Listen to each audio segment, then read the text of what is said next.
Chairman, you've done such a good job since I've been here of providing graphs, so I guess I think imitation is the greatest form of flattery, so I brought a couple graphs here today that certainly I've been showing in Wisconsin to basically describe what I think is the problem facing our nation in terms of economic growth and our debt and deficit situation.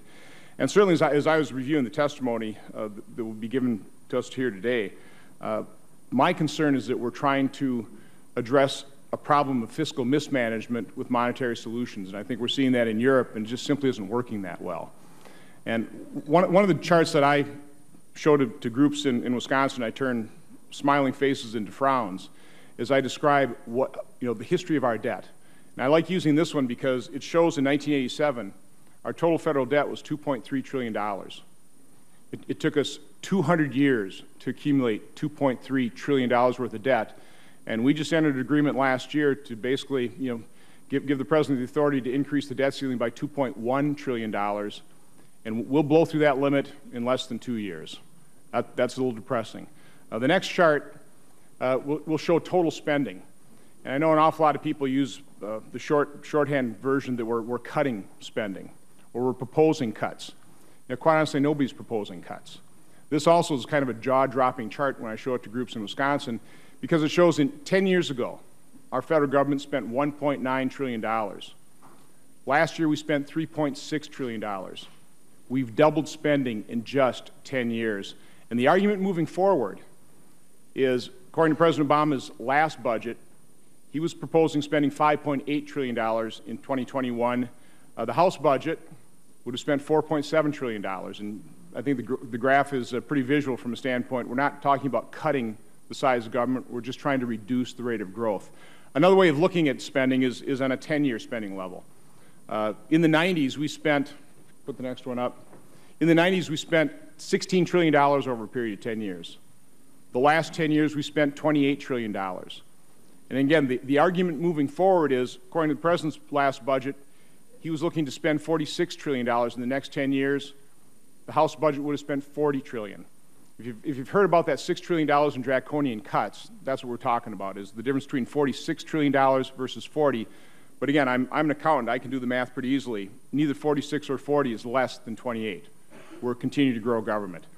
And the next to last chart is, this is the really eye-popping one, compares the total liabilities of the United States to the total net assets, private assets. And these are last year's figures. And I haven't revised the chart here. I'll tell you what the new numbers are. But last year, according to the trustees, according to the balance sheet of the United States, the total federal liabilities, the unfunded liability of Medicare, Social Security, our total debt, and the liability to federal retirees was $99 trillion. Now, it's an incomprehensible figure, but if you relate it to the size of our asset base, and that's household assets, large and small businesses, $79 trillion.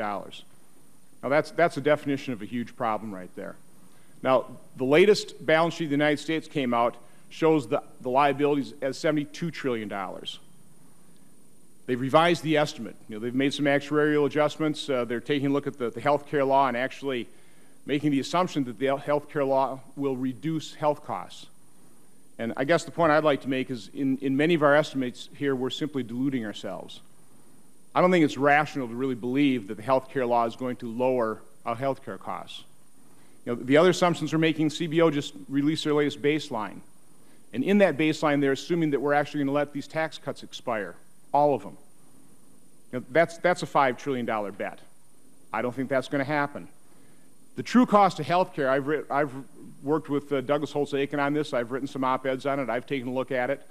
Again, we're deluding ourselves to think that this thing is going to be deficit neutral. It won't. It will add trillions of dollars to our debt and deficit over the next 10 years.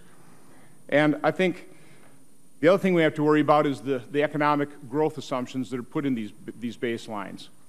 We've seen a couple studies. The CBO itself says to the extent that we miss our growth targets by 1%, that adds $3 trillion to our debt and deficit.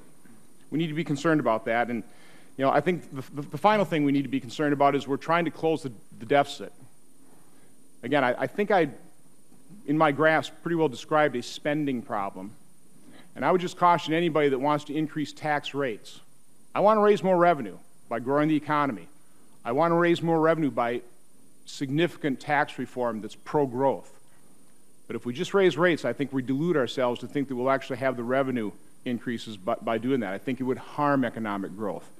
And in the end, I think that's what we're going to hear in our testimony here today. The solution in Europe is trying to enact governmental policies that will promote economic growth.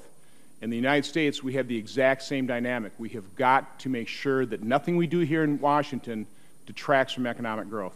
So with that, I just have one final chart.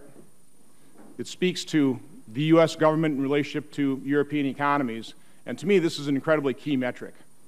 I'm a business guy, I'm a manager, I'm an accountant, so I'm looking at key metrics. Certainly, the size of our debt in relationship to their GDP is an important metric, but I think this is even more important. When you take a look at the federal government, its size in relation to our economy, it's right now 24%. You add in state and local governments, and total government is 39.2%, which means 39 cents of every dollar that our economy generates filters through some form of government. Now, government does a number of wonderful things, but it's not particularly effective, it's not particularly efficient at many things. And I think it's a very bad metric when you compare it to European-style socialist nations. Congratulations, America, we've arrived. We're at the lower level of European-style socialism. Norway spends 40% of government of its GDP is 40%. Greece, I think we're going to be hearing about Greece and Italy. Greece is 47%, Italy's 49%, France is 53%. That's a metric that I believe we need to manage. We need to start reducing the size of government. So with that, Mr. Chairman, I appreciate the indulgence here and turn over the witnesses. Good.